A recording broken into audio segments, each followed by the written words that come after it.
noite, boa noite. Esperando o pessoal entrar, o Instagram avisar aí.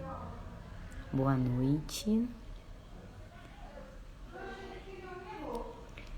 Esperando a Natália entrar também, que vai fazer a live com a gente. Boa noite.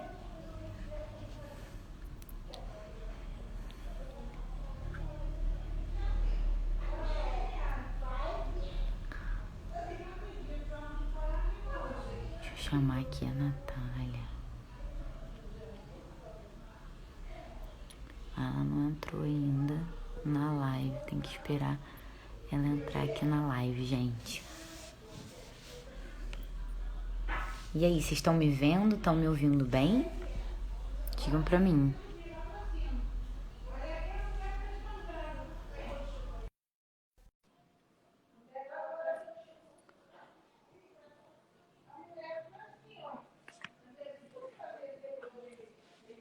Tô conectando aí, Natália. Olá, Boa boa noite. noite.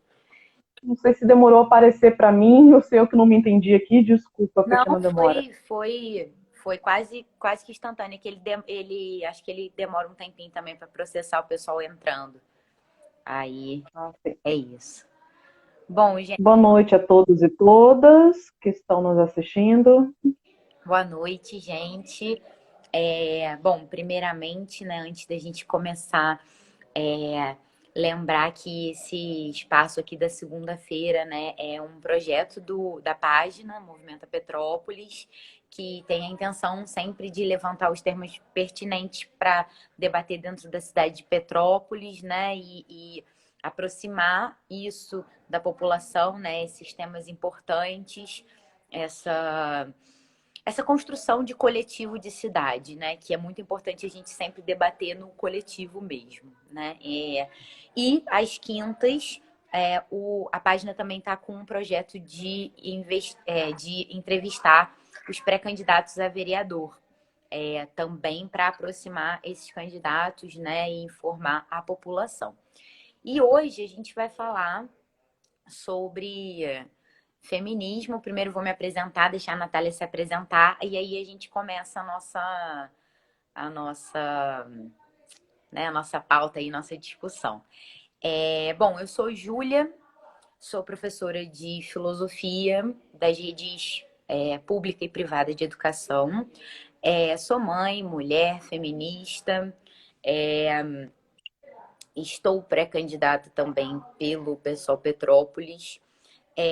E estou também divulgando o meu curso de feminismo, porque desde 2018 eu tenho feito um trabalho de levar essa discussão do feminismo para as escolas, para as universidades. E agora, com a pandemia, surgiu a necessidade de transformar esse curso numa coisa remota, né? De transformar isso numa coisa que a gente possa fazer através da internet. Então, também estou propondo um curso de introdução ao feminismo para quem se interessa pelo tema, mas ainda não tem referência teórica, ainda não conhece muito bem como aconteceu, né? E aí surgiu a ideia da live, e aí convidei a Natália para participar aqui com a gente, que é tão importante a gente debater o feminismo no coletivo, né? Sempre com diálogo, né?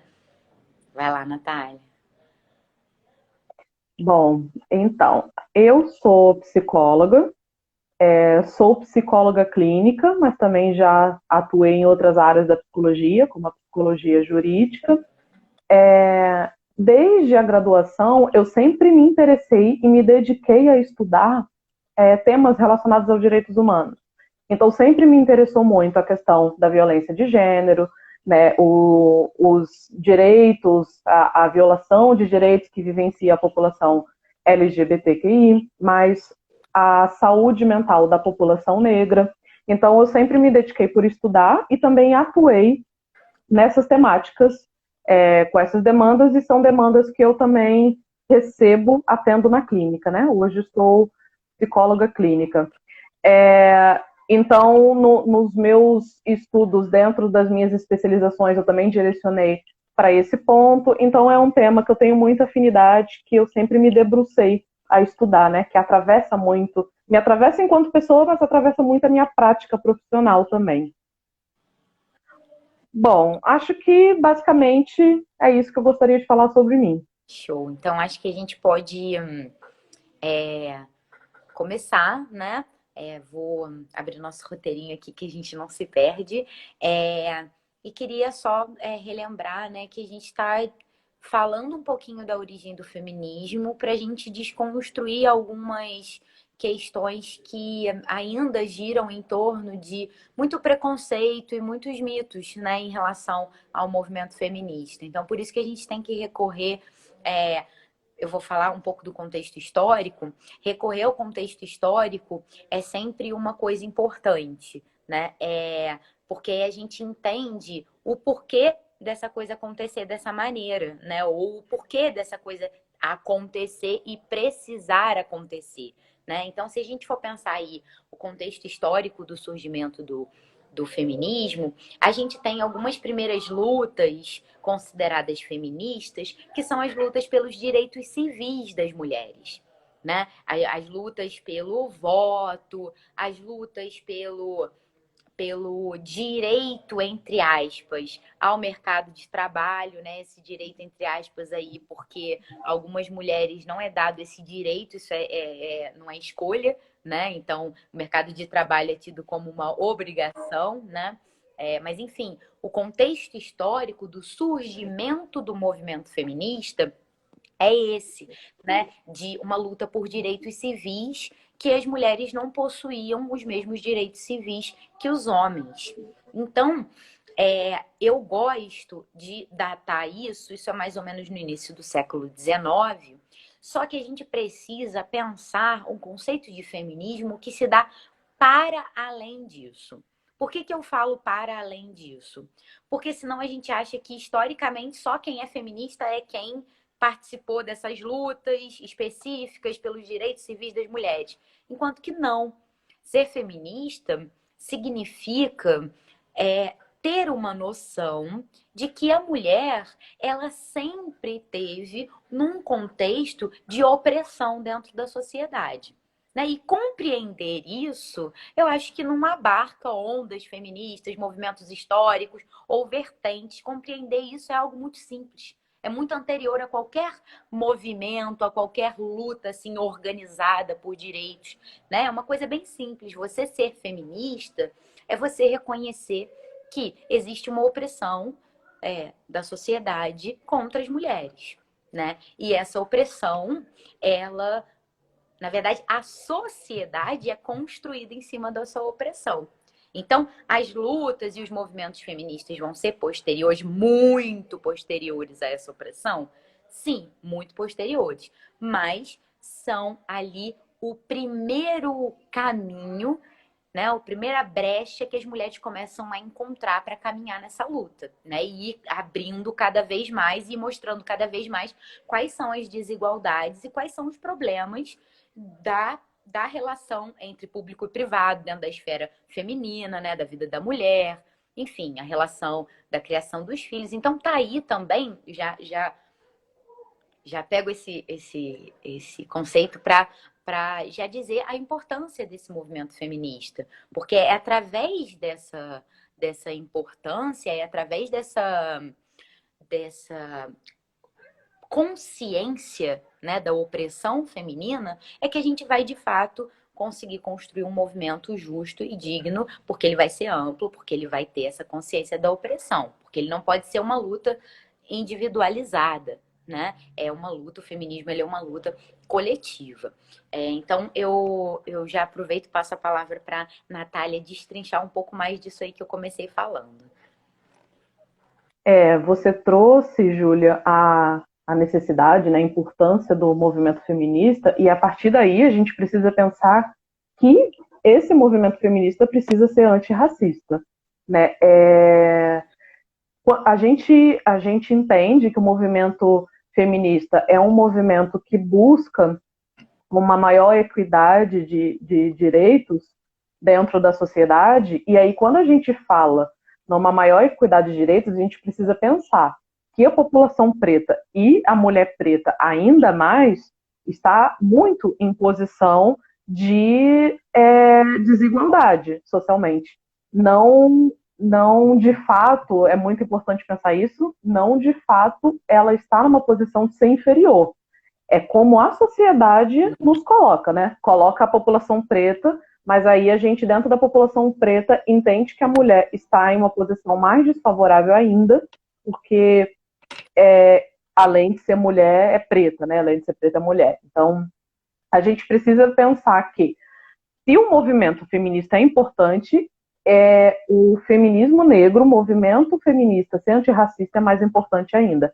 A gente precisa do movimento feminista para articular as pautas que são necessárias para as mulheres negras. A gente precisa pensar, o feminismo precisa refletir e articular essas ideias de onde essa mulher negra está inserida dentro da sociedade. Quando a gente pensa nas violações de direito que a mulher vivencia, a mulher negra está mais suscetível a essas violações ainda.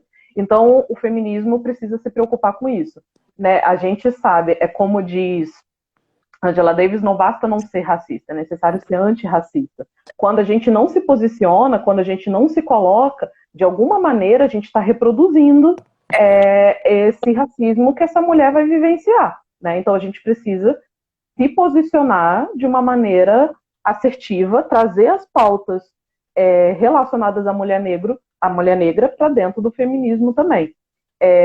Que é algo que às vezes a gente ainda não vê tão articulado como precisaria, né? Por isso a gente está aqui falando sobre isso, porque a gente precisa olhar que algumas necessidades que a mulher negra tem não é exatamente como a mulher branca, e aí a gente não está anulando as vivências que a mulher tem, de uma maneira geral. A gente entende como a sociedade nos coloca, quais são os papéis que nos atribui, a gente entende toda essa dificuldade.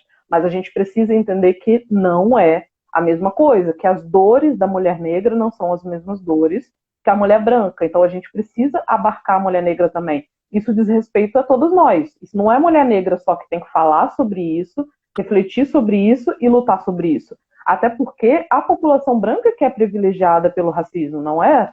Não somos nós. Então não somos nós que temos que refletir e lutar em relação a isso. Precisa partir das pessoas brancas, das mulheres brancas também. E aí, quando a gente fala sobre isso, então, falamos um pouco sobre essa necessidade de ser antirracista, a gente pode, a partir disso, ir pensando também quais são as outras pautas, outras necessidades do feminismo, as outras pautas que o feminismo abarca, né? Você falou que o feminismo iniciou lá atrás em prol dos direitos civis das mulheres, né? Em virtude do feminismo, a gente pode ser grato ao feminismo, que a gente conquistou já algumas coisas graças a isso. Mas o feminismo tem outras pautas que a gente ainda está buscando, que a gente ainda precisa alcançar. E aí a gente pode pensar em algumas. Direito, uma pauta nossa é direito a nossas escolhas. E a gente pode falar escolha por diversas óticas. É escolha sexual, escolha econômica, escolha reprodutiva. O que o feminismo busca é que a mulher tenha o direito de estar aonde ela quer estar, aonde ela se sente à vontade de estar, que nada seja imposto para ela. E isso a gente pensando em diversos ambientes. Então, quando a gente pensa nos direitos sexuais e reprodutivos da mulher, a gente está falando sobre o direito dela de vivenciar a sexualidade e a reprodução, ou não, da maneira que ela entender que funciona para ela. Então, por exemplo, entender se ela não quiser, se ela não sentir essa vontade, essa necessidade, ela não precisa obrigatoriamente ser mãe. E se ela não quiser, ela não precisa trabalhar fora. Se ela não quiser, ela não precisa trabalhar em casa, não é obrigatório aderir ao serviço doméstico. Ela tem o direito de entender o que faz sentido para ela, o que faz bem para ela. Eu entendo que, para mim, o que faz sentido na minha vida nesse momento, ou o que faz sentido na minha vida de uma maneira geral, é estar em casa, cuidando da casa, cuidando dos filhos. Ótimo. Eu entendo que eu quero cuidar de uma carreira, eu quero estudar, eu quero trabalhar fora. Ótimo também. Então, na verdade, é ela ter o direito de escolher. E aí uma das pautas que entra também em relação aos direitos sexuais e reprodutivos da mulher é a legalização do aborto. E aqui a gente não entra com um juízo de valor religioso nem nada. A gente precisa entender que a mulher tem direito ao corpo dela, a fazer do corpo dela o que ela entender que deve fazer, como ela entender que deve movimentar o corpo dela. E a gente precisa entender que a partir disso, nós vamos ter mulheres tomando decisões diferentes. E a partir dessas decisões que elas tomarem acerca do corpo dela, ela precisa ter liberdade para fazer isso da maneira mais segura, saudável possível. Isso não se trata do que eu, ou a Júlia, ou qualquer outra pessoa pensa do que uma pessoa tem ou não que fazer da sua vida. Se a gente olhar para a sociedade de uma maneira geral, a gente entende que todo mundo faz escolhas para sua vida relacionadas ao que faz sentido para ela. É isso que a gente está pensando em relação à mulher. Então, se porventura ela entender que não faz sentido para ela ter um filho, não faz sentido para ela, e ponto. Não sou eu que tenho que dizer se tem que fazer ou não, se isso tem que fazê-la feliz ou não, se ela tem que sentir que isso vai fazer diferença na vida dela ou não. Se é não, é não. E a partir disso, entendendo que as pessoas têm expectativas diferentes, desejos diferentes, né? Que as pessoas sentem as coisas de uma maneira diferente. Eu não posso impor ao outro como eu vejo as coisas e como eu sinto. Eu faço as coisas como eu sinto, como eu vejo, eu direciono dessa maneira na minha vida, mas eu não posso impor não posso impor isso à vida do outro. Então, se a gente pensar nisso, a gente entende que, obviamente, vai ter mulheres que vão realizar porque é direito dela. E a gente precisa oferecer isso de uma maneira segura. Que ela possa realizar o que faz sentido para ela de uma maneira segura. Então, por isso a gente luta pela legalização do aborto. Aqui a gente não está entrando no mérito de eu acho errado, eu acho certo. O que você acha faz sentido para você. Mas a gente não pode determinar isso para o outro, né? Isso em relação a nada. E às vezes a gente entende isso em relação às outras coisas. Mas quando a gente fala da mulher, de como ela vive, do que ela vive, aí as pessoas já vêm com um entendimento diferente, né? Se eu estou fazendo dieta, eu não obrigo as pessoas a fazerem dieta junto comigo. Se eu tenho o sonho de viajar e quero guardar dinheiro para isso, eu não obrigo as pessoas a todo mundo economizar e guardar dinheiro. Então, por que a gente acaba determinando isso para a vida das mulheres, para o que elas vão sentir, elas vão viver na pele, né? Então, essa é uma outra pauta que o feminismo tem. O feminismo também fala sobre a liberdade, sobre o reconhecimento da mulher dentro do mercado de trabalho. Não é colocado para ela, desde o início, muita liberdade. Quando ela vai acessar o mercado de trabalho, ela já encontra o primeiro obstáculo, que se ela tem filho já é um problema. O que a gente sabe que não acontece com o homem, né? Então, na verdade, ela não tem liberdade ou de querer ter filho, de querer ser mãe se ela quiser, ou se ela quiser ser mãe, ela vai enfrentar dificuldade no mercado de trabalho, porque aí esse empregador já pensa mil e uma coisas que não deveriam ser questões, né? Sobre quem é que vai ficar com a criança, e isso não, de novo, não se é questionado por um pai, né? E outra coisa dentro do mercado de trabalho que a gente pensa é a respeito das oportunidades, igualmente, oportunidade de ascensão dentro da empresa, né, de cargos, e oportunidade de salário. Se tem um homem e uma mulher exercendo a mesma função, não faz sentido ele estar recebendo mais do que ela. Então, essa é uma outra pauta que o feminismo tem também, né? Se claro que se as funções são diferentes, né? Faz sentido, mesmo sendo homem e mulher, faz sentido estar remunerando menos, mas não é isso que a gente vê normalmente. É a mulher receber menos simplesmente pelo fato de ser mulher. E aí não faz sentido, né? Então é uma outra pauta que a gente tem, é uma outra discussão que a gente tem que é muito importante. E essas pautas, essas discussões, a gente ainda não chegou onde precisa. Os direitos civis, a gente conquistou lá atrás, a mulher tem direito ao voto, mas tem muita coisa que a gente precisa caminhar ainda, então por isso, como a Júlia estava falando, a gente precisa do feminismo hoje. O que a gente tem hoje, muita coisa que a gente já conquistou hoje, a gente não teria conquistado se esse movimento não tivesse começado lá atrás, né? Então, agora eu passo a palavra para a Júlia novamente. E outra, né, Natália, a gente tem que lembrar que a gente conquistou aqui no nosso país. Existem ainda vários países onde as mulheres não têm os mesmos direitos civis. As mulheres sequer podem sair de casa sozinhas, porque elas podem ser linchadas na Uhum. via pública, e isso é considerado completamente normal, né? É, Sim. tem um, é isso, a gente conquistou aqui no Brasil minimamente alguns O casamento, países. casamento compulsório ainda tem em alguns países. Sim, enfim, na verdade, diversas questões. E parece que na Arábia Saudita agora as mulheres conquistaram a possibilidade de ir ao estádio, assistir um jogo de futebol, né? Porque elas não podiam ir ao estádio, né? Tem lugar que a mulher não pode Uhum. dirigir. Enfim, então assim, a gente é, é, tem que lembrar dessas conquistas, mas é isso, tem que lembrar que a gente ainda está muito longe de uma conquista de justiça, né? Porque, Sim, assim, sim. é, eu gosto de falar que, para além da luta pela igualdade, a gente está numa luta por justiça, né? Que é para dar a cada um o que lhe é devido. E a Uhum. opressão do patriarcado, né? Que agora eu vou falar um pouquinho o que é o patriarcado e como que surgiu, né? Por que que a gente tem o machismo tão presente na nossa sociedade até os dias atuais, né? Mesmo tendo avançado no Uhum. movimento. Gente, participação especial. Ah, que lindo. É, mesmo tendo avançado, Oi. tem muitas coisas que a gente não conseguiu ainda, porque, primeiro, o patriarcado, ele é considerado, assim, por alguns historiadores e historiadoras, a opressão mais antiga da nossa sociedade. Ele data do Uhum. Neolítico, né? Do período onde começaram capacidades de cultivar agricultura, né? Do ser humano.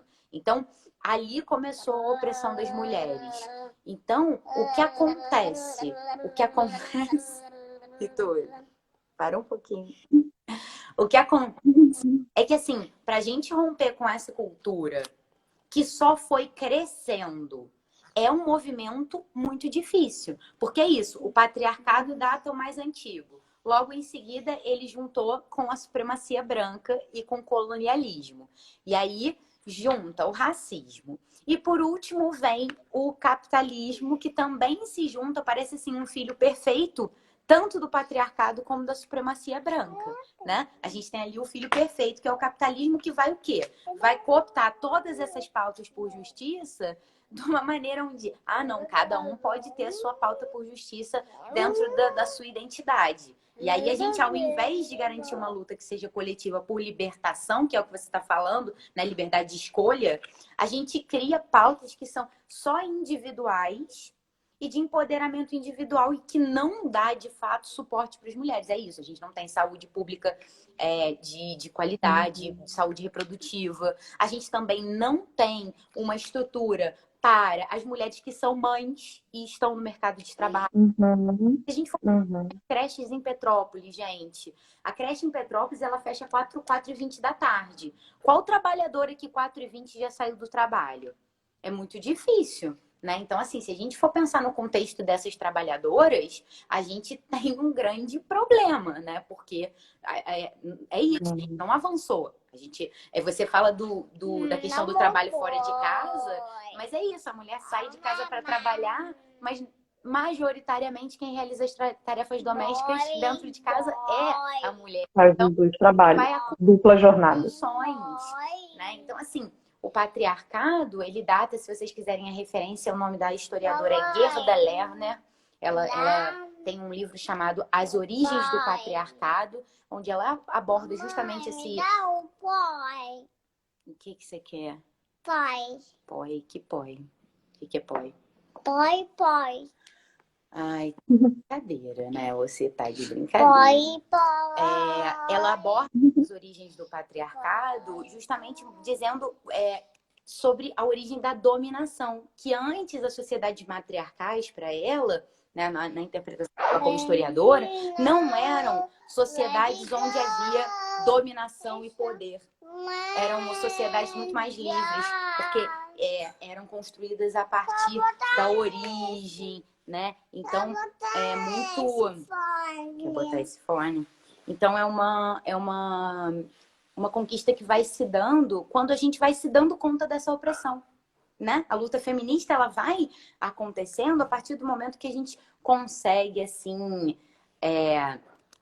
ir nomeando os nossos problemas e tendo consciência das nossas opressões. Como você falou, não tem nenhuma comparação o feminismo das mulheres brancas com o feminismo das mulheres negras, porque é isso. Se o feminismo não abarcar a luta antirracista, a gente nem precisa dele, ele precisa ser um movimento coletivo, né? Porque é isso. Se o machismo acabar, as mulheres negras vão continuar sofrendo, porque vão continuar sofrendo racismo, né?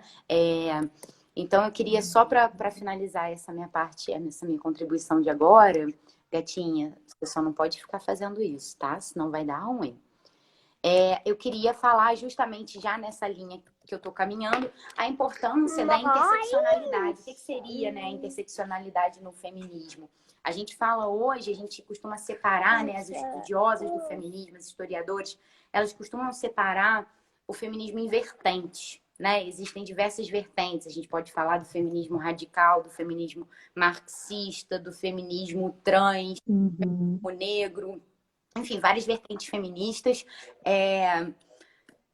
Só que eu prefiro olhar, né, com esse olhar que é proposto também pela Angela Davis, pela Bell Hooks, pela Patricia Hill Collins, que são feministas negras estadunidenses, que propõem esse olhar da interseccionalidade, que significa entender que o feminismo ele precisa contemplar diversas lutas, né? Ele precisa contemplar a luta, por quê? Porque as mulheres são diferentes.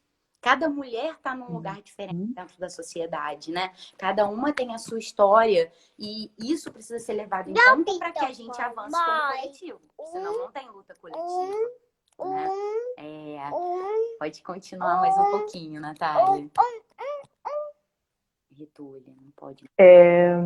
Então, aí a partir disso que eu estava dizendo, eu acho que tem uma reflexão muito necessária que a gente precisa fazer, que é sobre a desvalorização do trabalho doméstico.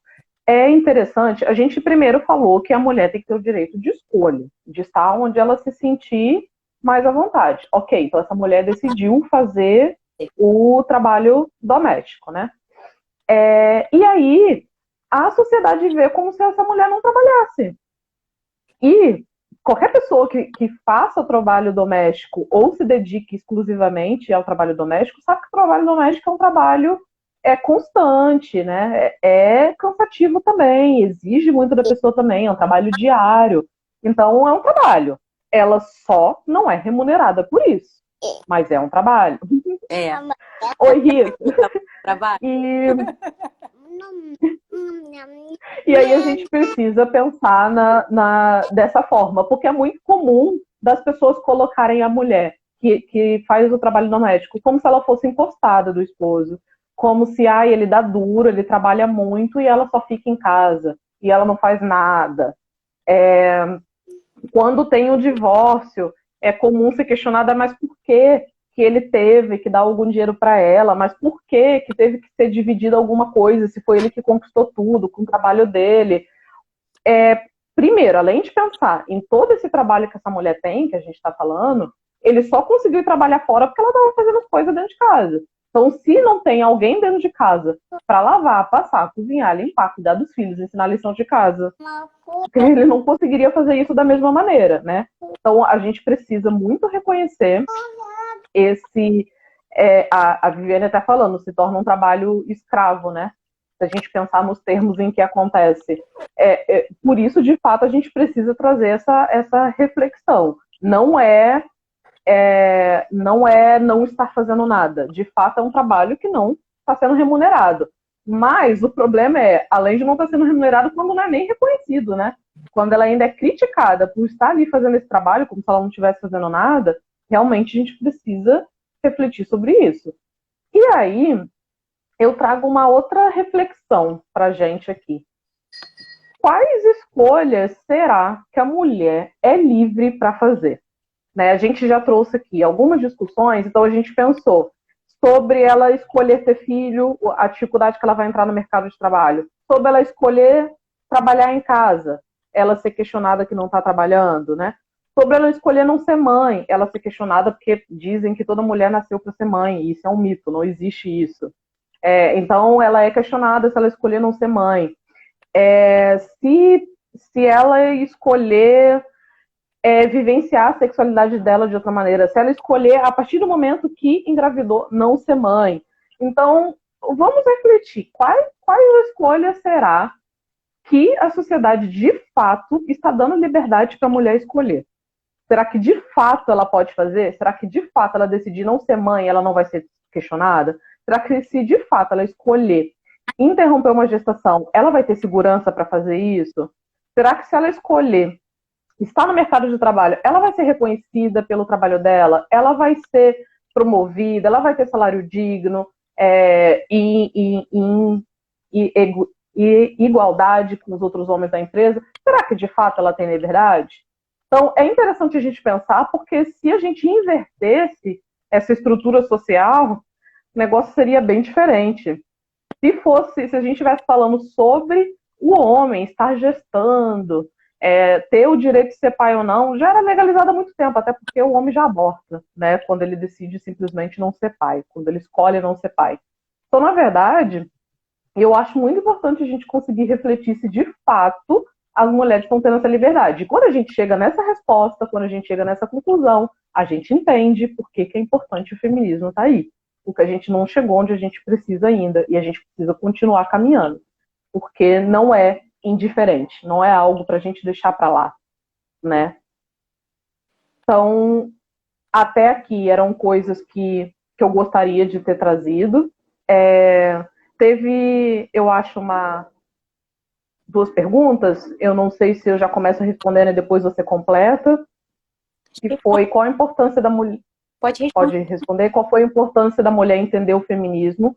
A gente percebe que ainda é comum de terem mulheres que não entendem o feminismo e muitas vezes até se posicionam contra, né? Mas o simples fato dela estar se posicionando contra já mostra um reflexo do feminismo. Se ela não, se o feminismo não tivesse conquistado tudo que conquistou, ela não ia nem estar podendo se pronunciar sobre o que ela acha ou deixa de achar. Ela não ia estar podendo escolher se quer casar ou não, com quem quer casar ou não. Então, na verdade, todo esse movimento já é interessante de olhar como ali já está o feminismo.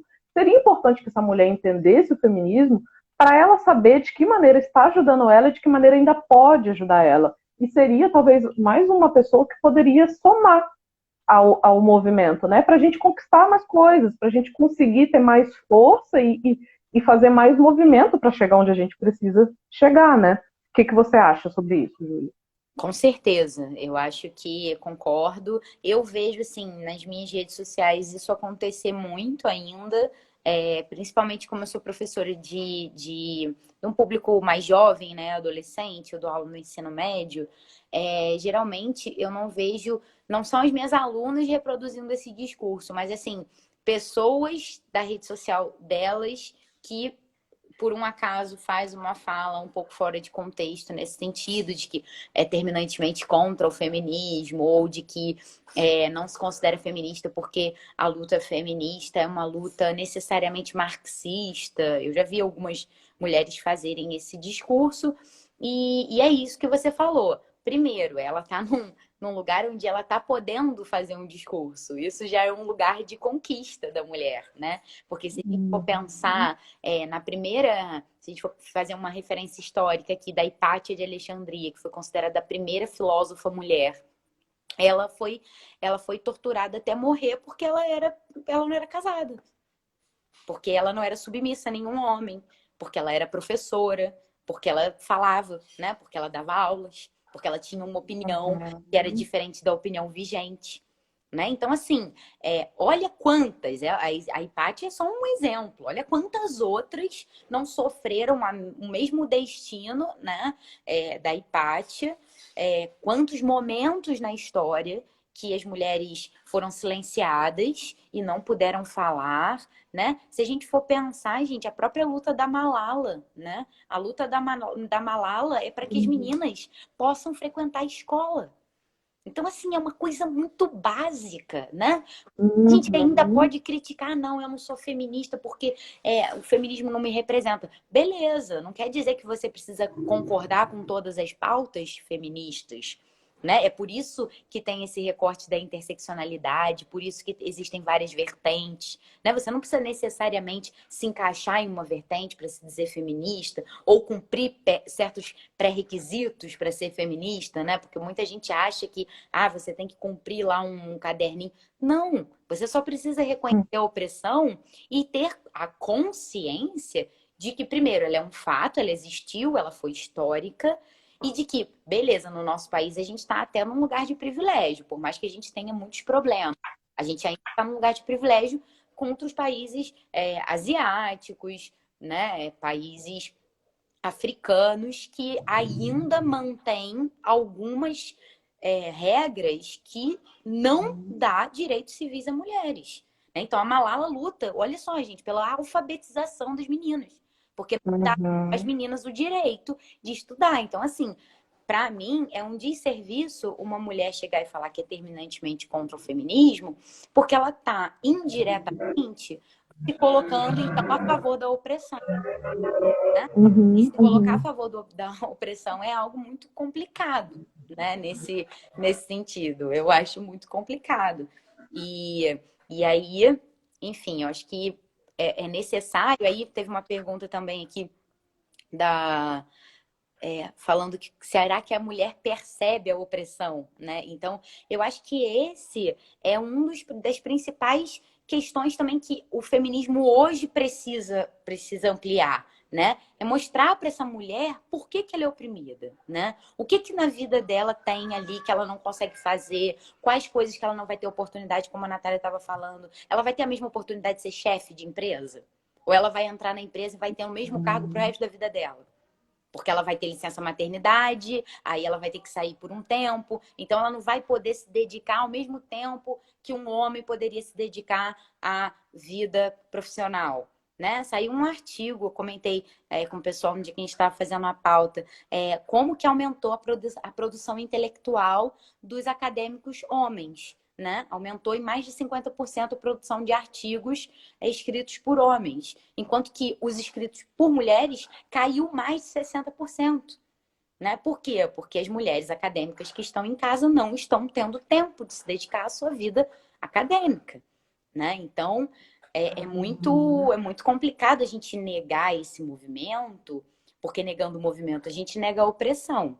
Então, a gente praticamente fecha os olhos e finge que não tem nada acontecendo na sociedade, então, em relação a isso. Né? Isso para mim, hoje, é o que mais me preocupa, porque são pessoas que fazem esse tipo de discurso e que falam para muitas, né? Ainda são ouvidas por muitas, né? E aí existem vários mitos em relação ao próprio feminismo, né? É isso, esses mitos ajudam o negócio a não chegar a informação verdadeira para essas pessoas, né? Isso, a feminista é a odiosa, né? É a histérica, é a mal amada, é a que não é feminina, né? Tem todas essas coisas Uhum. aí que as feministas carregam, né? Que para ser feminista tem que ser lésbica necessariamente, que para ser Odiar homem.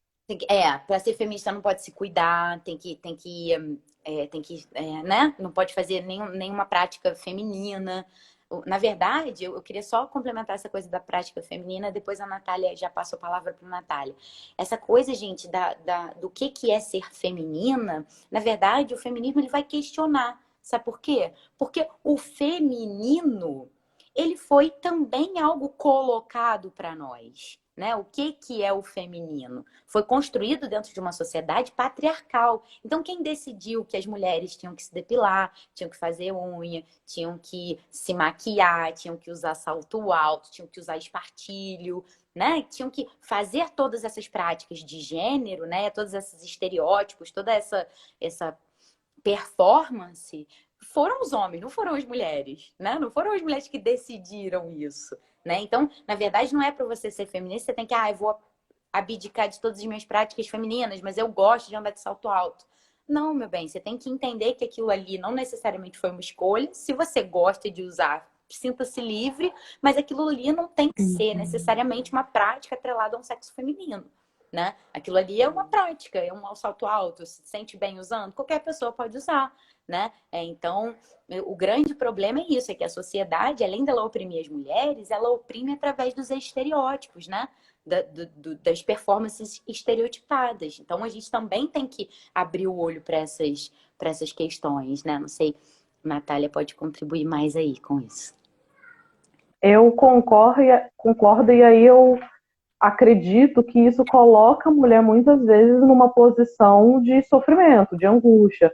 Porque, por exemplo, às vezes a mulher pode sentir muita dor para se depilar na cera e ela se submete a essa dor porque a sociedade diz que mulher não pode ter pelos. Se para ela fizer sentido não ter, ok. Se ela se sente de alguma maneira melhor dessa forma, ok. Mas a gente fala exatamente disso, de ter a liberdade de escolher. Então, às vezes, ela se coloca numa posição que é ruim para ela por causa dessas regras. Por exemplo, a gente vê mulher em casamento abusivo porque a família diz ruim com ele, pior sem ele. Então, coloca ela numa posição de sofrimento para ela não ir contra essas regras, vamos dizer assim. Então, na verdade, até complementando essa resposta que você deu a essa pergunta, se a mulher percebe a opressão que vive, uma coisa eu acredito que deva ocorrer, que é ela perceber de que maneira isso afeta.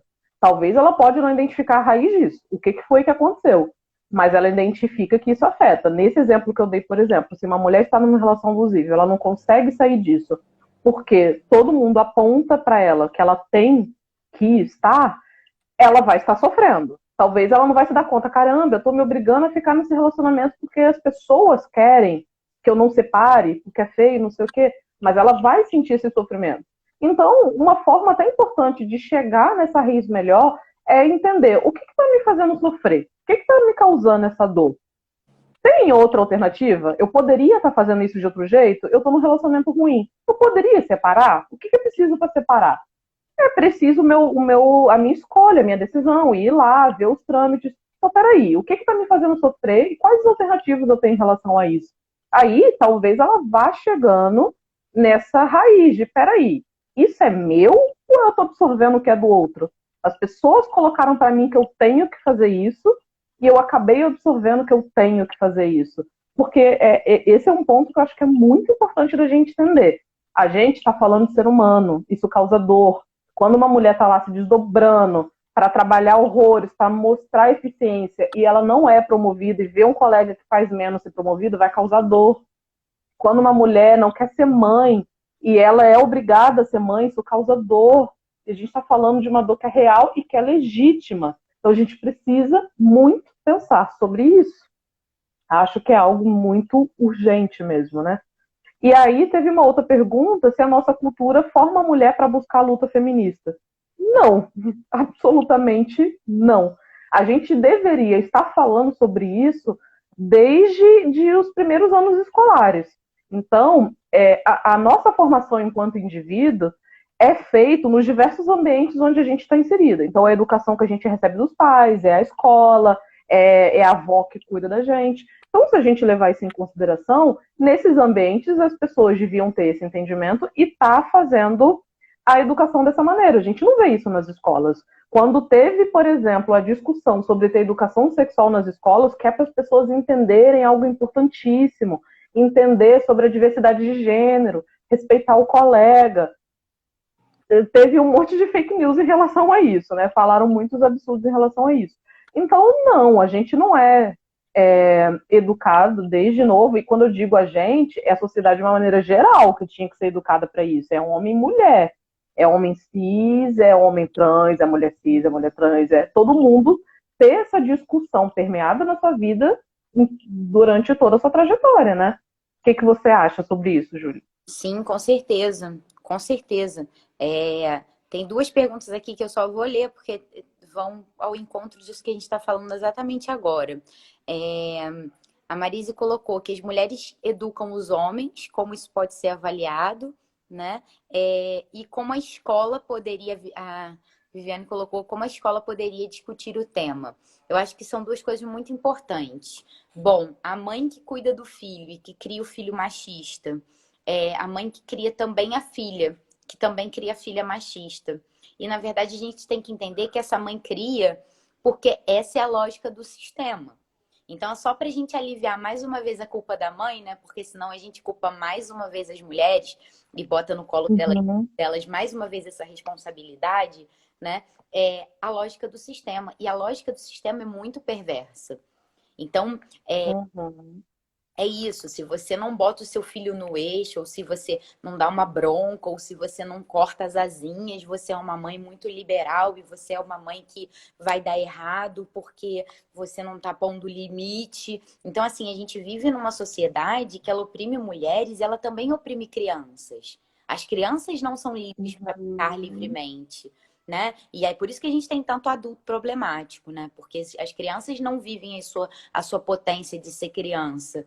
Então, é isso. O menino ele não pode brincar livremente. Ele é obrigado a brincar de brincadeiras agressivas, de brincadeiras necessariamente de menino, né?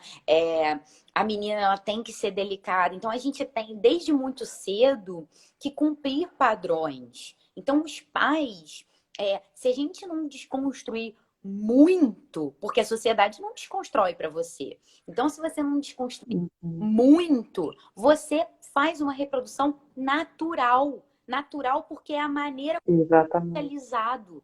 Então, para romper com essa lógica, é um esforço muito grande. Né? O machismo e o racismo, eu costumo dizer que eles são estruturais. Né? Eu costumo dizer porque todos os teóricos trazem essa questão da estrutura. E é estrutural por quê, gente? Porque é invisível. Uhum. Ele está ali mantendo a sociedade dessa maneira, mas a gente não vê. A gente só vê quando a gente começa a cavar e quando a gente começa a botar essa estrutura à mostra, né? Então, a gente precisa desconstruir desde muito novo, porque não tem que ter essa coisa da diferença, dos estereótipos, das brincadeiras e até mesmo da sexualização. As crianças são muito sexualizadas, Uhum. né? Às vezes um brincando com Uhum. uma menina, eles estão brincando. E aí já se coloca por trás ali, ai, uma malícia, ai, ali namoradinho, tá? Olha como ele gosta de se mostrar para as meninas. Gente, ele tá se mostrando porque ele é criança, ele sabe brincar, ele gosta de mostrar para todo mundo que ele sabe brincar daquela maneira. Né? Então a gente vai atrelando naturalmente, né, de maneira muito intrínseca à sociedade, esses comportamentos. Então é muito difícil a gente romper com isso. É muita desconstrução. É uma desconstrução que é diária. E eu acho que a escola, Uhum. foi a Viviane que perguntou a questão da escola. A escola é o lugar, como a Natália também já colocou. A escola é o lugar. Os anos iniciais, a gente pode trabalhar isso de forma muito lúdica e muito rica, Uhum. porque é assim que a Uhum. gente vai criar pessoas melhores. Né? É assim que a gente vai criar pessoas conscientes. Porque é isso, a gente está criando pessoas. Independente do que aquilo ali vai se identificar ou se mostrar ou querer performar ou não performar determinado comportamento ou estereótipo. Aquilo ali é uma pessoa, é um ser humano que é dotado de direito, que é dotado de liberdade e que precisa ser respeitado. Né? Precisa ter ali o seu corpo Uhum. respeitado, precisa ter sua liberdade respeitada. Então, são coisas que a escola, né? A escola ela precisa muito fazer, mas a gente ainda está muito longe de fazer. É isso que a Natália colocou. Quando a Uhum. gente começou a falar minimamente, que era uma coisa assim desse tamaninho, de educação sexual, a galera fundamentalista acha que vai incentivar a prática sexual. E aí a gente vê o quanto de ignorância que tem, né? É, não sei se a Natália quer também falar um pouco mais sobre esse tema, porque Gostaria de complementar só, se pode for possível. falar. Quando a gente fala dessa educação, a gente precisa pensar que educação não é só o trazer informações verbalmente. Você tem essa comunicação com as crianças de uma maneira indireta. Então, se na escola tem um menininho que bate na menininha e a professora vem falar, ele gosta de você. Pronto, não, você não precisou de necessariamente falar alguma coisa diretamente, mas você transmitiu uma informação.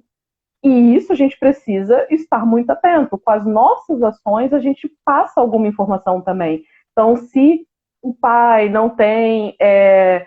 não age de uma maneira saudável com a mãe.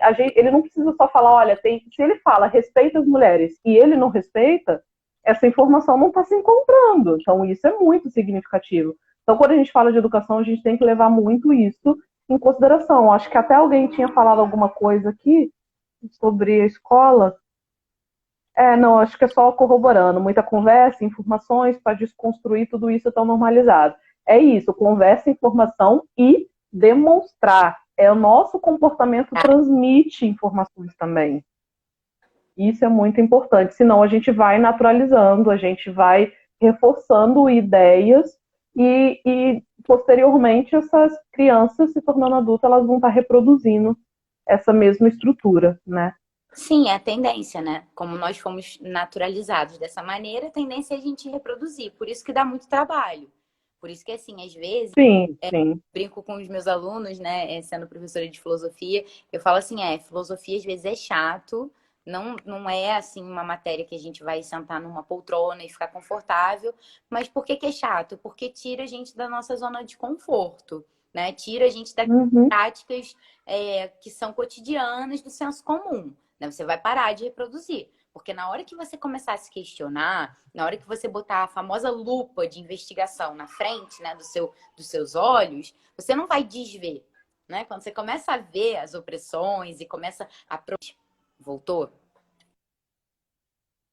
Quando você começa a problematizar as questões, né, você vê que não tem como desver. Não tem como você falar assim, não, agora eu vou reproduzir. Você vai cada dia desconstruindo um pouco, pouco a pouco mais. Então é isso. É no cotidiano, é na prática da escola. Desculpa, botei aqui que estava acabando a bateria. Sabe, a gente precisa cada dia, sabe? Cada dia desconstruir um pouquinho. É assim, um dia de cada vez, um momento de cada vez. Tem hora que você vai ver passar e depois você vai questionar. Isso acontece muitas vezes comigo. Eu vejo, né, uma coisa acontecendo, aí na hora, enfim, passa. Aí depois, caraca, cara, nossa, olha aquilo que eu vi. Que absurdo aquilo que eu vi, não falei nada. Né? E você começa a não deixar mais passar mesmo, né? Eu, assim, eu sou a chata, eu sou a problematizadora. Às vezes tem alguns espaços que as pessoas até nem gostam muito, né? Enfim, eu já fui chamada atenção até na escola por causa disso, né? Porque vai mais leve, pega mais leve, né? Tá muito problematizadora, né? É, a- E, assim, eu acho importante pensar até no seguinte: todo mundo pode mudar, sabe? Todo mundo pode se desconstruir, mulheres, homens, independente do que for da situação. Então, tudo bem, todo mundo já pode ter errado uma vez na vida. Muitas vezes, muitas mulheres reproduziram o machismo. Quantas mulheres não falaram, mas ela foi violentada, mas também com essa roupa, ou a mulher ser rotulada por qualquer coisa que fez. Então, a gente entende que existe esse passado, mas o pior é não querer fazer nada a partir daqui, para o futuro. Então, não é errado você reconhecer, caramba, errei nisso aqui. Vou entender melhor sobre a minha atitude e vou fazer diferente. Isso não é errado. E sobre o que você estava falando de mudar, mudar dói. Mas ficar no mesmo lugar que a gente está, que é ruim, dói ainda mais. Então é melhor sentir essa dorzinha e chegar num lugar que é muito melhor, muito mais saudável, do que ficar sofrendo dores de maneira parcelada porque não quer fazer essa mudança, né? Acho que isso é muito importante. com certeza, com certeza. Eu acho que essa mudança, ela é mais que necessário. Eu acho que quando uma pessoa ela se reconhece, né, se reconhece machista, se reconhece racista, enfim, reconhece essa manutenção, né, na sua prática, na sua vivência, eu acho que esse é o primeiro passo de todos para a pessoa mudar as suas práticas. Porque quando E você se muito importante. reconhece, você fala, pô, peraí, realmente, a minha vida inteira eu nunca questionei esse tipo de comentário, esse tipo de atitude. Então, assim, pô, peraí, agora eu vou começar a questionar, né? Então não vou deixar passar. Então acho que isso Uhum. é tudo, isso que você falou é tudo, porque a pessoa ela se vê, é aí que ela vai mudar, é dolorido, mas é um avanço, é uma evolução, a gente está em constante evolução, essa é a coisa mais Sim, linda, sim, né? sim, exatamente. E eu acho que essa É lindo, a gente não precisa permanecer no erro, né? exatamente, tantas possibilidades, né? Tantas possibilidades, é uma desconstrução constante. É isso. Nunca a gente vai estar completo porque a gente ainda vive nessa sociedade que pratica, que opera nessa lógica, né, de opressão. Então, para romper com tudo isso, é anos. É claro que hoje a gente vive um contexto muito favorável, que é o contexto dinâmico da comunicação, né? As redes sociais, elas possibilitam que as informações elas fluam em uma intensidade muito rápida, então talvez as mudanças sociais elas consigam se dar de maneira mais curta, né? De curto prazo, não tão longa, talvez demore, mas não tanto se a gente não tivesse uma comunicação tão rápida, né? Então eu acho que isso a gente ganha muito com isso, a gente ganha muito com esse dinamismo da sociedade. E a gente tem que aproveitar isso a nosso favor, né? Fazer isso que a gente está fazendo hoje, né? Live, discutir, levar isso para as pessoas que não têm acesso à informação, né? E também não é chegar dando aula, mas é chegar ouvindo, porque a gente tem muito mais a aprender, né? Com a dor do outro, do que chegar ensinando a qualquer coisa, né? Então, pode acrescentar, Natália, mais alguma coisa que você quiser. Eu acho que agora o nosso tempo está acabando. A gente vai ter um outro momento para a gente continuar discutindo sobre isso, porque é um assunto que não se acaba assim, né? Então, nós vamos ter um outro momento no dia 31 de agosto para continuar conversando. Pensem aí no que ficou de dúvida que vocês gostariam de trazer. E a gente volta a falar sobre esse assunto que a gente precisa refletir e discutir. Voltamos no dia 31 de agosto, né? Aí depois a live também fica salva, quem precisar de acessar, outras pessoas que vocês conheçam, que precise também queira ver essa discussão, né? E obrigada pela presença de todos, obrigada, Júlia, pela conversa, foi um prazer. Olha, eu que agradeço você ter aceitado o convite, agradeço o espaço aqui do Movimento Petrópolis, Obrigada, movimento. de ter né, incentivado essa live. Agradeço a quem ficou aqui, acompanhou com a gente. Agradeço o espaço de divulgação também. Quem quiser dar uma olhada no conteúdo do curso, gente, está lá no meu perfil, tá? É @Julia Casamasso. O curso vai começar dia 17, na próxima segunda-feira. Então ainda tem uma semana, quem se interessar aí pela introdução ao feminismo. E muito, muito, muito obrigado. Dia 31 de agosto a gente se vê mais uma vez para dar continuidade a essa conversa. Beijo, gente. Tchauzinho. Beijo, tchau.